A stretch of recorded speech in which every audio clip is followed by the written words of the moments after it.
I grew up in Austin and have always loved it. And one of the things that's really great about Austin was growing up was that it was a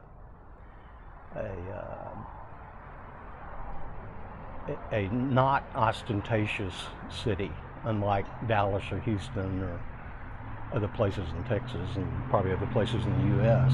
And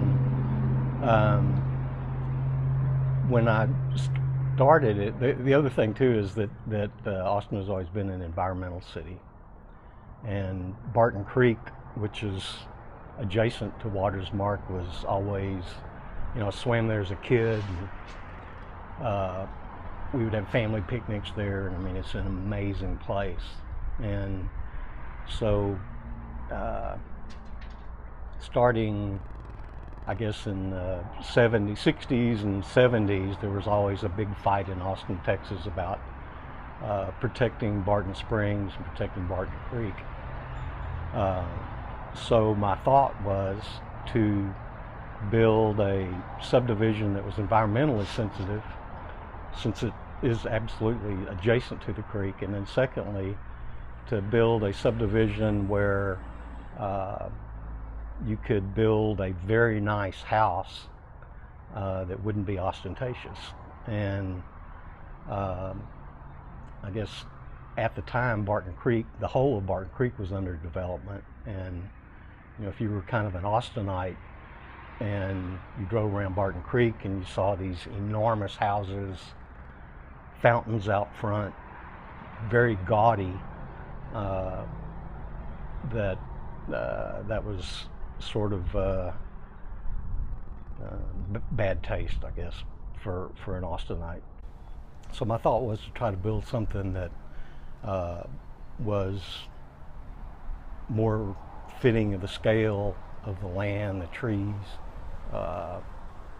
and actually a place where you could have a really expensive house but not be ostentatious about it. So that was sort of the bottom line stuff for what we're trying to do. And at the time, I was trying to figure out an architectural style, and when you drive around Austin, there really wasn't much to look at that was tastefully done, I thought, and except for the Wildflower Center. And the architects that designed that, I actually went to San Antonio and met with them and hired them. At the same time, the Country Clubs of America that owned Barton Creek were very upset about the houses that were being built along the golf course. And so we actually went with some of the head pros from different golf courses on Country Clubs of America, and with Overland Partners from San Antonio. We actually went and toured some golf course developments around the U.S. And there was one in Scottsdale that was really, really well done. And so we sort of picked up some of their ideas. And they had, it was a very high-end golf course. I think, memberships were $250,000. The houses were absolutely beautiful. And so we sort of met with that developer, talked to them about how they did it, how they did architectural control, and sort of took some of those ideas as germs and came back and started here.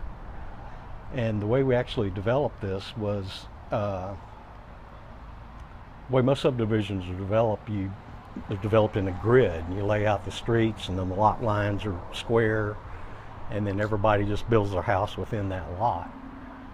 And so you really start with the design of the streets first, and then you put the lots along the street. So in this case, what we did was a couple of architects from Overland Partners and I got out here and literally walked all over the land, and where we would find a site that'd be a great place for a house, we'd put a stake. And we did that across the whole development, and then we sent a surveying company back out to locate those stakes with a survey. And we actually picked out what we thought would be 66 great house sites. and we actually designed the streets to get to the houses instead of doing it the other way. And so sort of started with that concept. Then it's always amazed me is in some of the most interesting housing areas that I've seen had tiny streets. And the reason that's interesting is because the street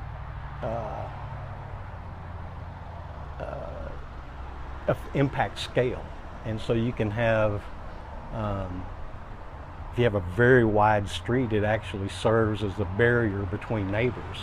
You know, like I live on Balcones Drive, and it's probably 33 feet wide, and I don't know my neighbor across the street near as well as I do the neighbor that lives next to me. So sort of the idea on the streets was that you keep them as small as you can, and that in effect then it's almost like having a sidewalk between you and your neighbor. It still functions as a road, but it prevents, it doesn't allow a street to become a social barrier. So we started out with those sort of concepts. You know, there's been some questions about drainage.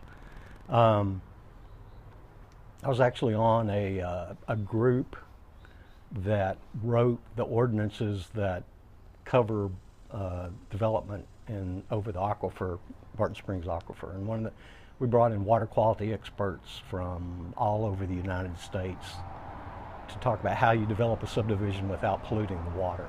And there were two very simple concepts, and one is water pollution is directly, absolutely related to impervious cover.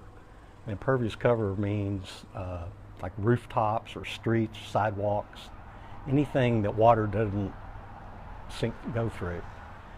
And so not only do the smaller streets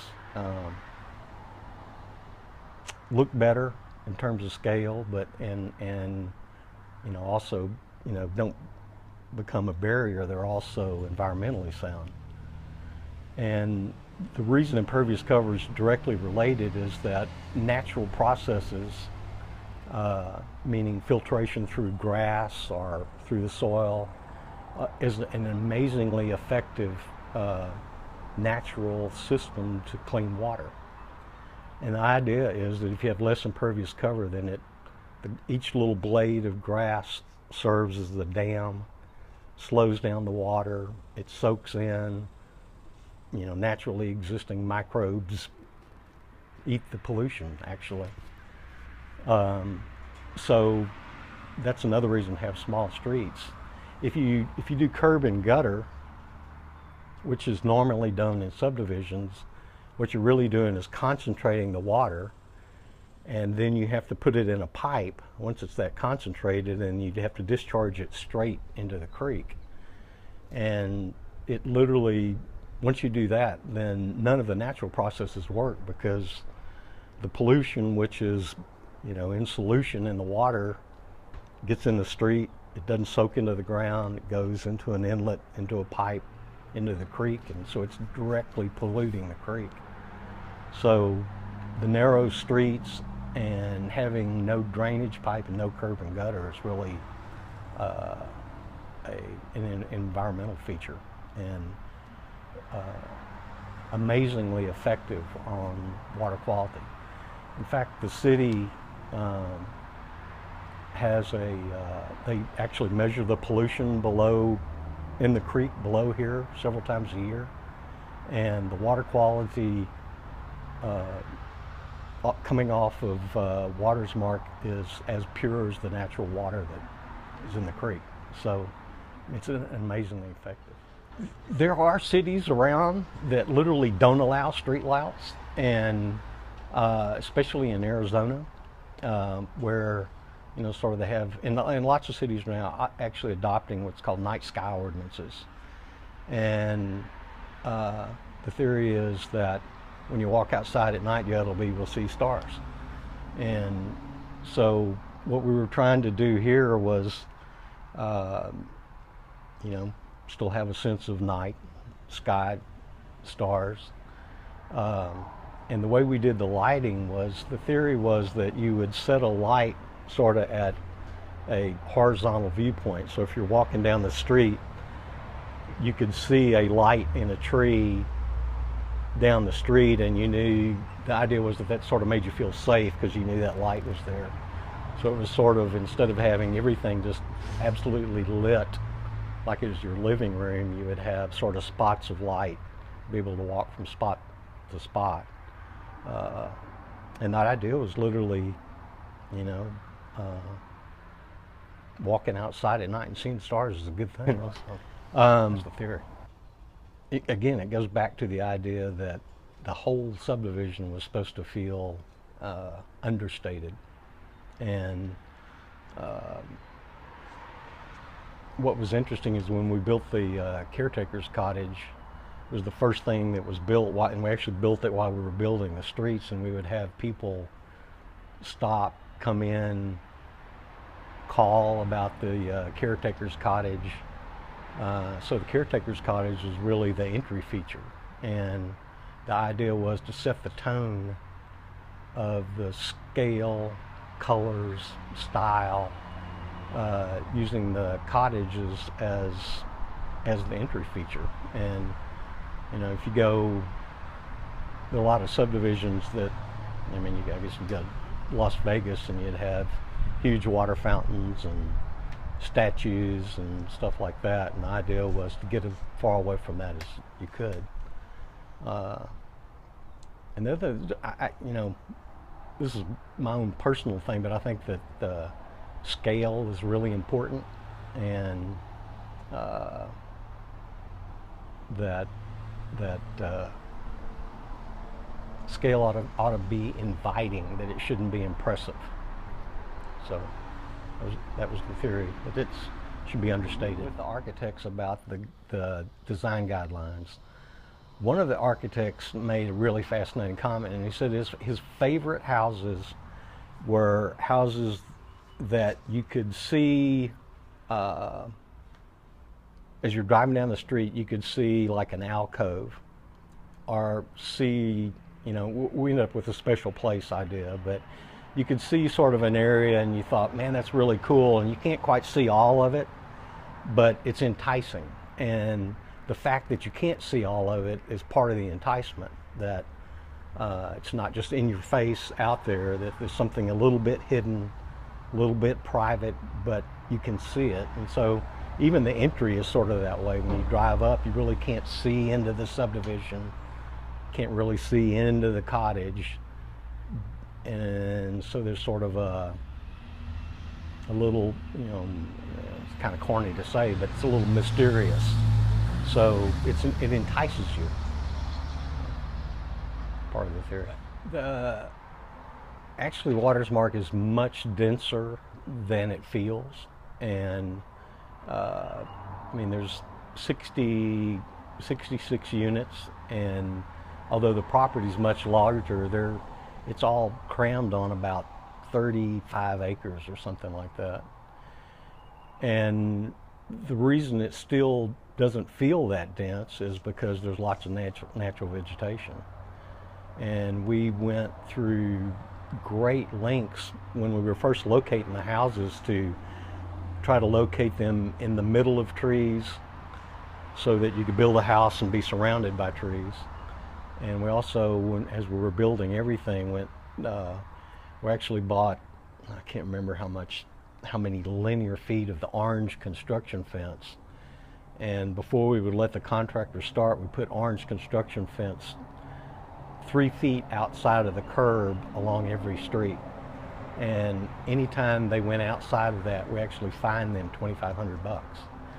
And the theory was that at the end of the day, when they pulled out of here, it would look like the subdivision had been here for 100 years, that you didn't clear everything out and then had to grow something back. So, you know, that was sort of our theory of keeping stuff. Also, is because it's so dense, the natural vegetation gives each home privacy. And That's especially true of cedar just because it's so dense. Um, and I think if you trimmed out all the cedar, I think you would be stunned at how naked everything looks. And it would be a totally different character of the subdivision. And on the drought issue, cedar's been around for hundreds of years, and my guess is that it's probably the oak trees that are here probably survived worse droughts than we have now with cedar under them. So it's kind of hard to. I get the theory, but my guess is that practically, I don't think it's going to kill the oak tree. It may stunt the growth for that year, but I'd be really cautious about stripping out the vegetation, because I think you would be really sorry when you finished, just because of the way it looks. The theory, well, a couple of things. One is their skills are different, and sort of the architectural committee should really have members on it that know something about architecture, or at least care about architecture. And the board really is more a management budgetary function. So they're two different types of folks, and you sort of want different qualifications. Secondly, the purpose of having them be independent is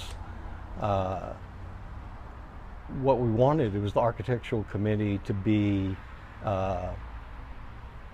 bold and to be able to tell people no, or be able to tell them, yeah, you can do that, but you need to change this, this, and this. And so the theory was that that body would be absolutely independent and appointed, and be like the Supreme Court being an example. You want it to be independent. You don't want them to be up for election, and so you don't have neighborhood politics involved in architectural review. And I think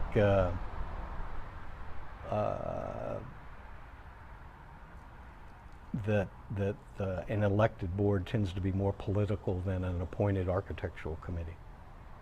So there's two basic reasons. One thing, so they would be independent. And they should be independent.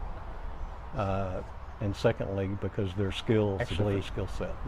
Remodels kind of worry me more than the originals, because the original you kind of control the whole, and remodels can get out of hand really quick.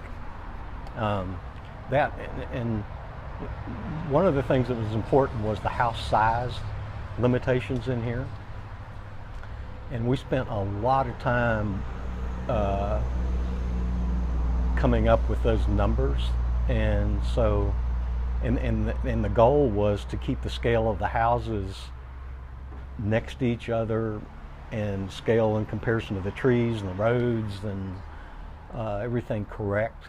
And so I think that the architectural committee needs to be incredibly diligent in watching the size of the house. On parking, the idea was always to try to limit it, one. And then secondly, we weren't quite sure where to put it, because we didn't exactly know where the best locations would be because of house design. So our theory was you'd sort of let the houses be built, and then you would go back in and in some areas put in parking, and that could be literally just a pull-off spot on the road. It could be an area that's already open, no trees, no vegetation, so you could put railroad ties and some wood chips down and create parking. But the idea always was at some point you would need more parking, but you should do it later when it's sort of built out and you knew what the houses were going to be like, where they were going to be, and you sort of fit it in after the fact. So I think adding some parking would be very simple to do, and I mean, there's nothing wrong with it. So I just think you should do it. I think now's a perfect time to start looking at where you could put some in without hurting anybody's house, without, so that was always the fear. As I was driving out here, I was thinking that I think I've developed roughly 20,000 lots over 35 years. And what's amazing is that each subdivision has a different type of buyer, and it's a different type of person. And what the people that live in WatersMark, I was trying to figure out how to describe them. They're different than the people that live in the big houses in Barton Creek. And this is going to sound ugly maybe, but it's true. I think they're more open-minded, better educated, more worldly, more friendly. I mean, it's a different person. And going back to the remodeling, what us, when we started WatersMark, there were only 66 lots, and everybody kept saying, "Man, you're crazy because no one's ever done this, and you've got some stuff in here that people aren't going to like, and you're going to have a hard time selling them." And my response was, "Yeah, but I only need 66. And out of 1 million people in Austin, there'll be 66 people that will want this." And so I think, architecturally, you need to think about sort of that fact that there's only 66 of them. And so when somebody comes in and says, "Hey, I want to do this," or "I'm not going to buy the house," send them on down the road. I mean, they probably don't belong in WatersMark. And honestly, they're probably a different type of person than you would want as a neighbor anyway. I mean, so I mean, there's something to, it's a different type of person, and they're great people.